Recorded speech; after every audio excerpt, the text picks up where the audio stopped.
A primeira lembrança que tenho da minha vida é o som das árvores no quintal da nossa casa, o balanço das folhas embalando minhas tardes solitárias. Aquele casarão, com suas paredes grossas e janelas altas, guardava histórias que só eu parecia ouvir. Cresci ali, cercada por um mundo que, à primeira vista, poderia ser chamado de feliz, mas para mim, felicidade sempre foi uma visitante tímida e passageira. Meu irmão, Marcelo, desde cedo foi o sol em torno do qual todos giravam.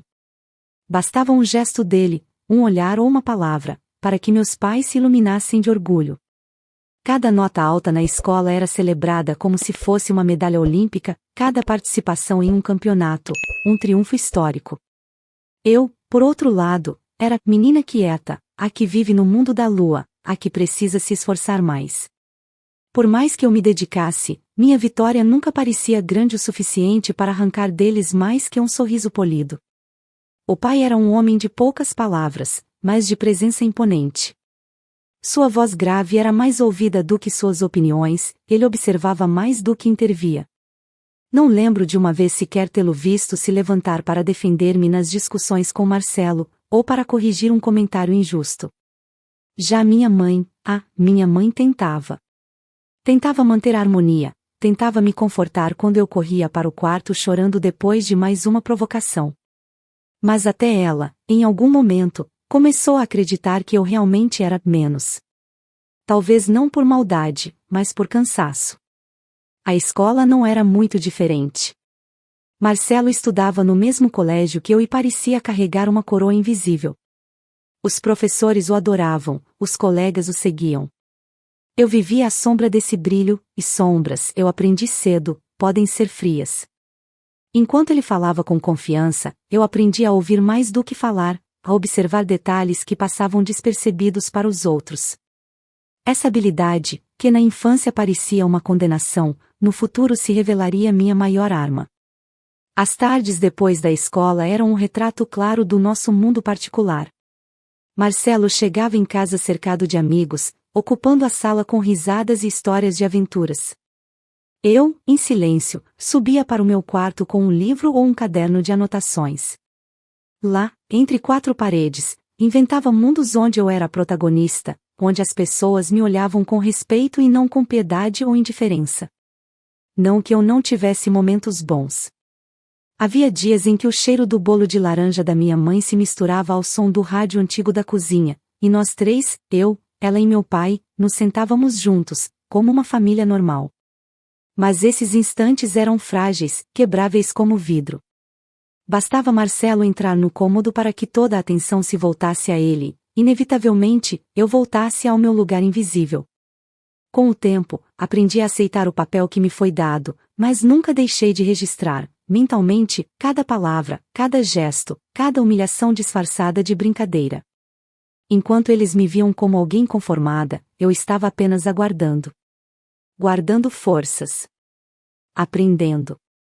Naquela casa, cercada por memórias e silêncios, eu entendi que o poder nem sempre está no centro do palco. Às vezes, ele está nos bastidores, esperando o momento certo para puxar as cordas. E embora eu não soubesse exatamente quando, eu já sentia que, um dia, o enredo mudaria, e que, finalmente, eu escreveria minha própria história. A vida adulta chegou sem pedir licença, empurrando-me para um mundo onde meu sobrenome carregava um peso que eu nunca escolhi.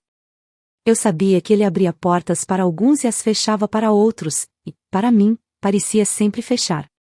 As expectativas que minha família depositava em Marcelo eram como um farol constante, iluminando todos os seus passos e deixando os meus em penumbra. Mesmo depois que deixei a casa para seguir meus próprios caminhos, a sombra dele me acompanhava como uma marca gravada na pele. Eu me formei em direito contra todas as previsões. Não foi uma conquista fácil. Enquanto Marcelo recebia investimentos generosos para abrir seu primeiro negócio, eu juntei cada centavo trabalhando como estagiária em escritórios onde meu trabalho pesado era invisível, mas indispensável. Quando finalmente consegui abrir meu pequeno escritório de advocacia empresarial, foi sozinha, com móveis usados, computadores comprados a prazo e um cartão de visita que eu mesma desenhei e mandei imprimir no bairro. Mas, para minha família, aquilo não era nada. lembro-me de um jantar na casa de meus pais, meses depois da inauguração. Marcelo chegou atrasado, como sempre, com um terno sob medida e o sorriso confiante de quem sabe que será a estrela da noite.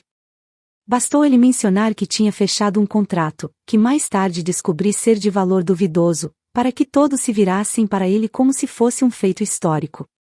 Quando tentei comentar que havia fechado meu primeiro caso grande, um silêncio desconfortável pairou por alguns segundos, seguido por uma troca de olhares que dizia mais do que qualquer palavra: "Isso é tudo?" Com o tempo, parei de esperar reconhecimento deles. Em vez disso, passei a colecionar pequenas vitórias silenciosas. Cada cliente satisfeito, cada processo ganho, cada noite virada revisando o contrato se tornava meu combustível. Eu sabia que o mundo lá fora não me aplaudiria, mas eu também não precisava que a plateia me aprovasse. Meu valor não dependia dos aplausos, embora, confesso, eu ainda sonhasse com o dia em que faria todos se calarem. Os encontros familiares tornaram-se eventos protocolares, mais parecidos com uma obrigação social do que com momentos de afeto. Eu ia, cumprimentava, sorria e ouvia. Observava cada frase, cada entonação, como uma advogada escuta as entrelinhas de um depoimento. Era quase um jogo para mim, decifrar as intenções escondidas por trás dos brindes, entender quem se aproximava por interesse e quem se afastava por conveniência. A casa da família, aquela mesma em que cresci, era agora o palco desses rituais. E, mesmo carregada de memórias, eu sabia que para eles ela não passava de um ativo de valor, um bem negociável. O que para mim era chão firme, para Marcelo era apenas pedra que poderia virar ouro se vendida na hora certa. Essa diferença de olhar entre nós não era apenas sobre tijolos e cimento, era sobre princípios, raízes e pertencimento. Foi nesse período que percebi algo importante. Eu havia passado anos tentando provar meu valor com esforço silencioso, mas talvez, para mudar aquele jogo, seria necessário mais do que silêncio. Não bastava ser boa no que eu fazia, eu teria que ser estratégica. Eu teria que escolher meus momentos. E, embora ainda não soubesse exatamente como, uma certeza começou a se formar em mim: o dia viria. E quando viesse, seria impossível para eles fingirem que eu não existo. Marcelo sempre foi um mestre na arte de construir ilusões. Era como se tivesse nascido com um manual de como impressionar, e, principalmente, manipular qualquer plateia. O terno impecável, sempre recém-saído da alfaiataria, os carros de luxo trocados com a mesma frequência com que alguém troca de camisa, as viagens cuidadosamente planejadas para destinos caros, acompanhadas de fotos estratégicas nas redes sociais. Ele nunca mostrava a realidade, apenas o enredo que queria que todos acreditassem. Por muito tempo, até eu, que convivi com ele desde o berço, acabei cedendo ao espetáculo. Não porque acreditasse de fato em sua perfeição, mas porque ele fazia questão de não deixar brechas.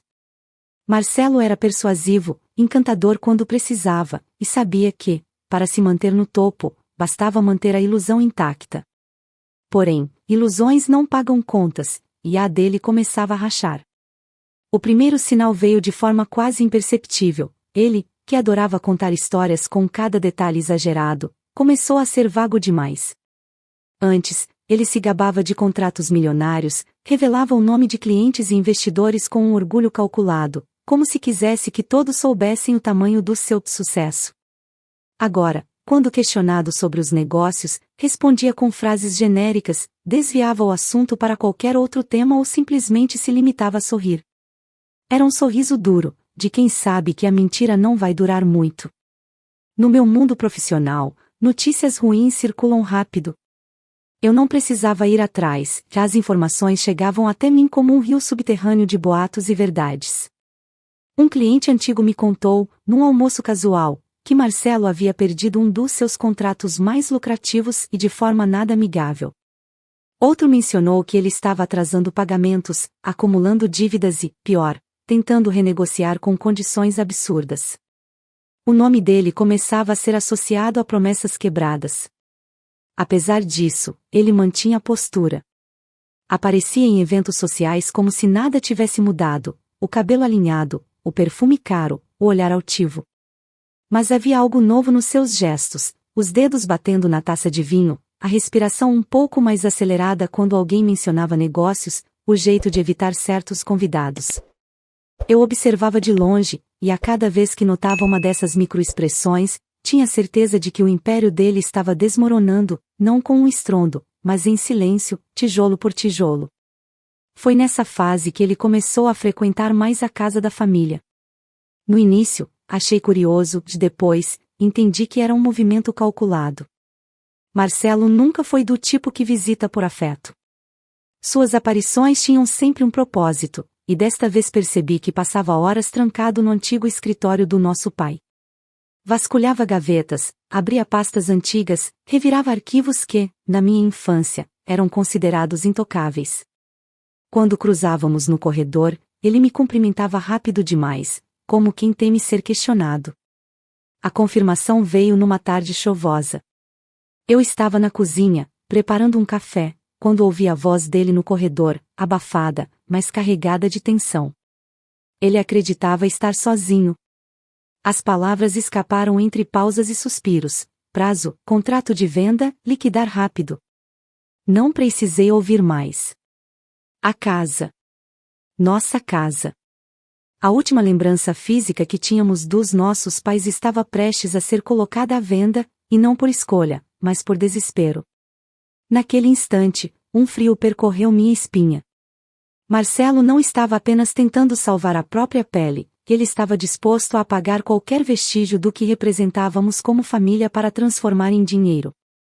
Memórias, raízes, história, nada tinha valor para ele se não pudesse ser convertido em lucro imediato. Eu me encostei na bancada, olhando para a janela, sentindo que algo dentro de mim mudava. Não era apenas indignação, já era um chamado silencioso para agir. Pela primeira vez, enxerguei a situação com clareza. A queda dele era inevitável, mas eu poderia decidir como ela aconteceria, e, principalmente, como eu poderia usá-la a meu favor. Foi ali, com o som da chuva batendo no vidro e as palavras dele ecoando na minha cabeça, que comecei a arquitetar o que viria a seguir. Não com pressa, não com raiva cega, mas com a frieza de quem aprendeu a vida inteira que, para vencer, é preciso saber esperar o momento certo para o golpe final. O dia começou com um céu estranho, meio nublado, como se até o tempo estivesse indeciso sobre que papel desempenhar naquela data.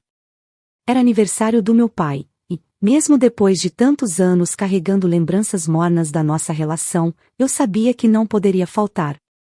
Nessas ocasiões, a ausência é mais comentada que a presença, e eu não estava disposta a dar munição para novas conversas veladas às minhas costas. Cheguei cedo. A casa estava impecável, quase fria na sua perfeição.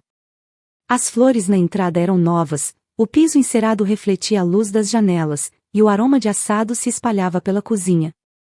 Minha mãe, sempre apressada nesses eventos, me recebeu com um beijo rápido na bochecha e um sorriso protocolar, como se já tivesse 1000 coisas mais urgentes para resolver. Ao fundo, vozes e risadas ecoavam, e percebi que os convidados começaram a chegar antes mesmo de eu pisar ali. Aos poucos, a sala foi se enchendo de parentes, amigos de longa data e conhecidos que só apareciam nessas datas para manter o nome vivo na agenda social.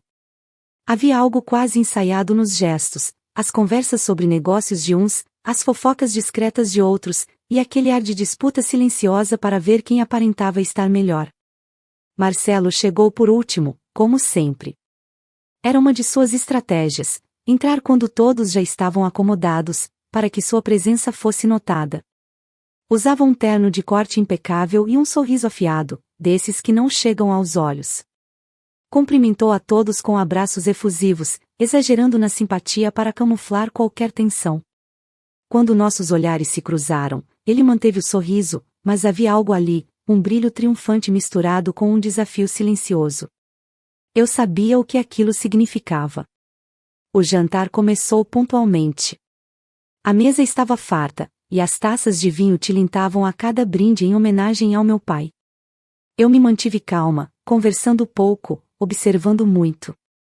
Entre garfadas e pequenos comentários, percebi que Marcelo cochichava com alguns primos, trocando sorrisos e olhares cúmplices. Não era difícil adivinhar que o assunto me envolvia. Foi então que, no meio de uma dessas conversas, ele se levantou. O salão ficou em silêncio por um instante, e todos voltaram o olhar para ele. Marcelo ergueu a taça, como quem se prepara para um discurso emocionante. Eu sabia que não viria nada de bom. Eu tenho um anúncio importante para fazer, começou, com a voz carregada de falsa solenidade. Depois de muito pensar no futuro da nossa família e no que é melhor para todos nós, tomei uma decisão. Fez uma pausa dramática, olhando para cada rosto à mesa, até que seus olhos pousaram sobre mim. Arrume suas malas, perdedora. Esta casa vai ser vendida, e o dinheiro é todo meu. O impacto foi imediato. Risadas surgiram de vários cantos da mesa, taças se ergueram novamente, e alguns brindaram como se fosse uma conquista coletiva. O som dos cristais se chocando parecia ecoar mais alto que qualquer palavra. Senti o calor subir pelo meu rosto, mas mantive a expressão inalterada. Aprendi, ao longo dos anos, que o silêncio às vezes é mais ameaçador que uma resposta imediata. Enquanto todos celebravam, eu apenas coloquei minha taça sobre a mesa, levantei-me devagar e caminhei até a porta do jardim.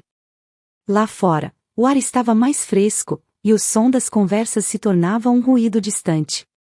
Peguei o celular no bolso. Meus dedos não tremeram ao discar.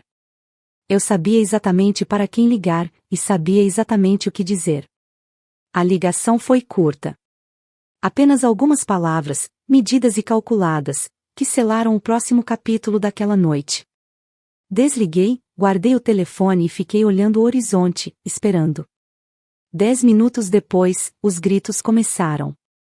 O som abafado das conversas e risadas foi ficando para trás enquanto eu atravessava o corredor em direção ao jardim. Cada passo era calculado, não por insegurança, mas para controlar o ritmo da minha própria respiração. Eu precisava que meu corpo acompanhasse a frieza da minha mente.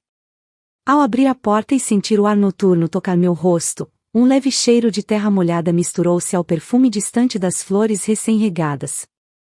A noite estava silenciosa, exceto pelo murmúrio distante da festa, e esse silêncio era a moldura perfeita para o que estava prestes a acontecer. Peguei o celular no bolso interno do meu casaco, como quem retira uma carta guardada para o momento certo. A tela acendeu e iluminou meus dedos, que não hesitaram ao digitar um número que eu sabia de cor. Esse contato não estava registrado na agenda do telefone, não precisava estar. Havia poucas pessoas no mundo para quem eu faria aquela ligação, e menos ainda que entenderiam exatamente o que eu queria sem que eu precisasse explicar. Quando ele atendeu, não houve formalidades. Apenas um sim, seco, como quem já esperava por mim. Respirei fundo, observando as luzes da cidade ao longe, e disse, com clareza, pode prosseguir. A frase foi curta, mas carregada de meses de observação, semanas de cálculo e uma vida inteira de espera. Não houve perguntas do outro lado da linha. Apenas um entendido, seguido do som do desligar. Guardei o celular lentamente, como se estivesse devolvendo uma arma ao coldre. Não era a primeira vez que tomava uma decisão arriscada, mas era, sem dúvida, a mais pessoal de todas. Ali, no jardim, senti o peso de cada lembrança que me trouxe até aquele instante, as provocações, as humilhações, o sorriso de Marcelo minutos antes, carregado de desprezo. Tudo isso agora se tornava combustível. Os primeiros sinais vieram como uma mudança quase imperceptível no tom de voz vindo de dentro da casa. Risadas abafadas, depois um murmúrio mais alto, e então um silêncio abrupto. O silêncio foi quebrado por uma voz exaltada, que reconheci de imediato, Marcelo. Ele falava alto, rápido, e cada sílaba soava como um espasmo de nervosismo. Logo, outras vozes se somaram, mais agudas, tentando entender o que estava acontecendo. Aquela explosão verbal era como uma melodia para mim. A tensão aumentava e, com ela, a certeza de que a engrenagem que eu havia acionado estava girando exatamente como deveria. Não precisei me apressar para voltar à sala, o caos não iria a lugar algum. Preferi esperar mais alguns instantes, sentindo o ar fresco no rosto, antes de caminhar devagar, observando cada detalhe à minha volta como quem grava mentalmente a cena para revisitá-la no futuro. Ao atravessar novamente a porta, a visão foi quase cinematográfica, rostos tensos, convidados cochichando, minha mãe com a expressão confusa, e Marcelo, pálido, as mãos crispadas ao redor do celular, os olhos arregalados como se tivesse acabado de ver seu mundo ruir. Não perguntei nada. Ainda não era o momento. Apenas caminhei até meu lugar à mesa, servindo-me de mais um pouco de vinho, enquanto, ao fundo, os gritos voltavam, mais desesperados. Eu sabia que o verdadeiro espetáculo ainda estava por vir. Quando finalmente decidi me levantar da cadeira, o burburinho na sala já tinha se transformado em um redemoinho de vozes sobrepostas. O som de taças sendo colocadas com força sobre a mesa, passos apressados e suspiros carregados enchia o ar como eletricidade antes de uma tempestade. Marcelo estava no centro de tudo, cercado por parentes curiosos e alguns convidados que não sabiam se aproximavam ou se fingiam não perceber o que acontecia. Eu caminhei devagar, sentindo cada olhar que me acompanhava. Havia algo quase coreografado naquele instante, a maneira como as conversas iam se calando à medida que eu me aproximava, como se todos esperassem que minha presença explicasse o caos. Parei a poucos passos de Marcelo e percebi que seu rosto já não tinha o brilho arrogante de antes, agora, estava coberto por uma palidez tensa, e o suor formava pequenas gotas na testa. Ele segurava o celular como se fosse a última âncora de que dispunha. Olhou para mim com uma mistura de raiva e incredulidade e disse: "Você fez alguma coisa?" Eu não sorri, não desviei o olhar. Apenas respondi com calma. Eu apenas me preparei para este momento. A sala inteira pareceu prender a respiração. Um dos nossos tios, tentando entender, perguntou a ele: "Marcelo, o que está acontecendo?"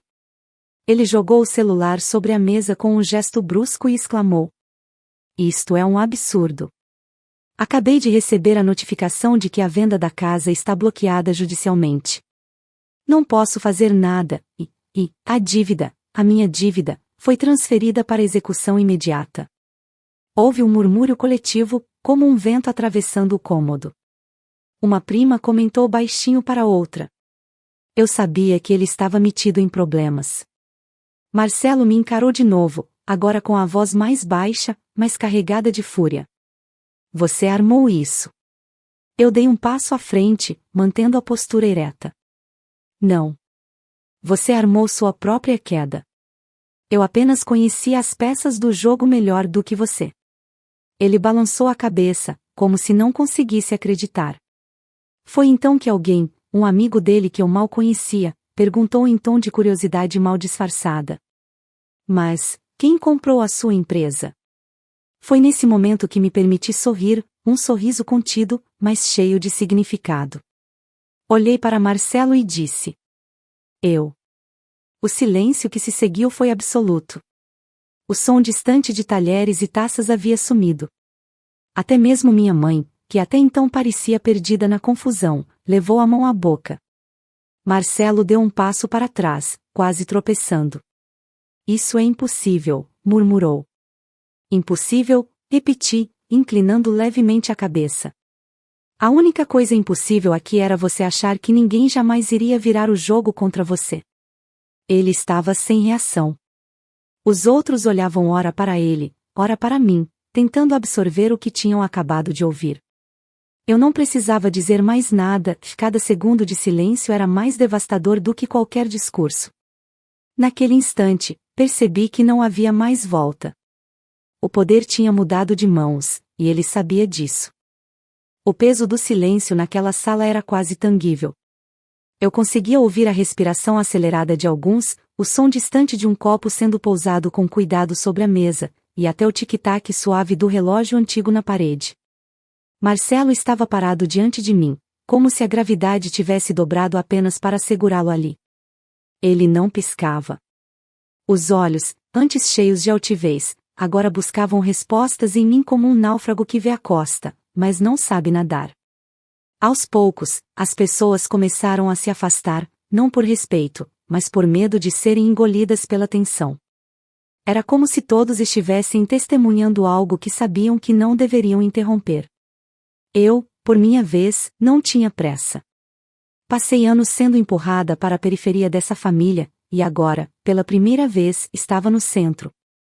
Quis aproveitar cada segundo. Caminhei até a cabeceira da mesa, onde meu pai estava sentado, observando em silêncio. Ele não disse uma única palavra, mas seu olhar era um misto de surpresa e algo mais. Talvez orgulho, talvez apenas o reconhecimento tardio de que eu não era a filha frágil que todos acreditavam. Apoiei as mãos no encosto da cadeira dele, sem tirar os olhos de Marcelo. Falei com um tom de voz que não precisava ser alto para ser ouvido por todos. Foi bom fazer negócios com você. A frase saiu limpa, afiada, e cortou o ar como uma lâmina. Vi o rosto de Marcelo se contrair, não apenas pela humilhação, mas pela compreensão súbita de que aquela não era uma vitória momentânea minha, e sim a sua derrota definitiva. Ele tentou falar algo, mas a voz falhou, e apenas um sopro de ar escapou. Recostei-me levemente na cadeira, mantendo a postura ereta, e observei enquanto alguns dos convidados se entreolhavam, murmurando frases que não consegui distinguir. Um ou outro disfarçou um sorriso, não por simpatia por mim, mas por deleite em ver o homem intocável cair. O ambiente estava carregado de um tipo peculiar de energia, não era raiva, nem alívio. Era a sensação de que algo irrevogável havia acontecido e todos ali sabiam disso. Marcelo, finalmente, se virou e saiu da sala, os passos pesados ecoando no corredor. Ninguém tentou impedi-lo. Eu me mantive ali, imóvel, sentindo o peso de anos de desprezo e desvalorização se dissiparem como poeira ao vento. Pela primeira vez, não havia nada que ele pudesse dizer ou fazer para me diminuir. Olhei novamente para meu pai. Ele ainda não dizia nada, mas seus olhos estavam fixos nos meus, e, por um instante, tive a impressão de que ele queria falar. Talvez um pedido de desculpa silencioso. Talvez apenas um reconhecimento de que, no fim, a filha que eles subestimaram era a que havia salvado o que restava da nossa história, e feito isso com uma precisão que nenhum deles esperava. Respirei fundo, soltei o encosto da cadeira e caminhei até a porta. Eu sabia que, dali em diante, aquela casa nunca mais seria a mesma. E, mais importante, eu também não seria. Na manhã seguinte, o casarão estava estranhamente silencioso. Os ecos da noite anterior ainda pareciam impregnados nas paredes, mas agora não havia risos, taças se chocando ou vozes se sobrepondo. Apenas o som de passos apressados e portas sendo abertas e fechadas, a pressa de quem quer ir embora sem se despedir. Marcelo havia deixado a casa antes mesmo do sol nascer. Não precisava de palavras para saber que ele passará a noite em claro, tentando encontrar uma saída para um problema que já não podia controlar. Sua empresa estava oficialmente sob meu nome, e os bens que ainda lhe restavam seriam usados para cobrir parte da dívida que ele tentou esconder. A ironia era inevitável. Ele, que sempre se orgulhou de ser o salvador da família, agora precisava lidar com o próprio naufrágio sem ninguém disposto a lançar-lhe uma boia. Minha mãe estava sentada na cozinha, com uma xícara de café nas mãos. O olhar cansado e o semblante abatido denunciavam que, apesar de nunca ter participado diretamente das humilhações que eu sofri, ela agora sentia o peso de anos de silêncio. Quando nossos olhos se encontraram, ela baixou a cabeça, como se procurasse as palavras certas e não as encontrasse. Não havia ressentimento em mim, apenas a constatação de que algumas feridas não cicatrizam com abraços tardios. Meu pai, por sua vez, não fez discursos, mas me observou em silêncio enquanto eu preparava minhas coisas para ir embora. Na sua postura havia algo diferente, não um pedido de desculpas, mas um reconhecimento tácito. Talvez ele finalmente tivesse entendido que, enquanto todos me olhavam como a peça frágil do tabuleiro, eu estava aprendendo cada movimento da partida. Não havia necessidade de dizer nada, o que precisava ser provado já estava provado. Quanto aos outros parentes, cada um reagiu à sua maneira. Alguns me lançaram olhares frios, como se eu tivesse cometido um crime imperdoável ao derrotar Marcelo. Outros se aproximaram com sorrisos forçados, tentando costurar laços agora que percebiam minha nova posição. Mas eu aprendi há muito tempo que alianças feitas por conveniência têm prazo de validade. Ao sair para o jardim, senti o ar fresco da manhã e vi o sol iluminando a fachada da casa. Era um contraste estranho. O mesmo lugar que por anos simbolizou minha invisibilidade agora era meu por direito. Não como um troféu, mas como a prova de que, mesmo subestimada, eu tinha poder para reescrever a história. Fechei a porta atrás de mim e coloquei a chave no bolso. Marcelo poderia ter vendido tudo e me deixado sem nada, mas agora ele não tinha mais controle sobre este ou qualquer outro pedaço da nossa herança. A vida dele, antes construída sobre aparências, estava desmoronando em público, e eu sabia que ele teria que aprender a sobreviver longe dos aplausos. Enquanto caminhava até o portão, pensei em como cada um de nós havia chegado até ali. Marcelo, consumido pelo próprio orgulho. Minha mãe, sufocada pelo silêncio. Meu pai, finalmente enxergando o que sempre esteve diante dos olhos. E eu estava inteira. Mais forte. O vento daquela manhã trazia consigo a promessa de novos começos. E, pela primeira vez em muito tempo, eu não sentia que estava fugindo de algo, eu estava indo em direção a algo maior. Eu não precisava mais provar nada a ninguém. A minha vitória já estava cravada na memória de todos que presenciaram aquela noite. A chave pesava no meu bolso, não pelo metal, mas pelo que representava, a liberdade de ser dona do meu próprio destino. Fico muito feliz por você ter ficado até o final do vídeo. O que você achou dessa linda história? Coloque nos comentários sua opinião, deixe seu like, se inscreva no canal, e ative o sininho de notificações para não perder uma história preciosa. Até a próxima!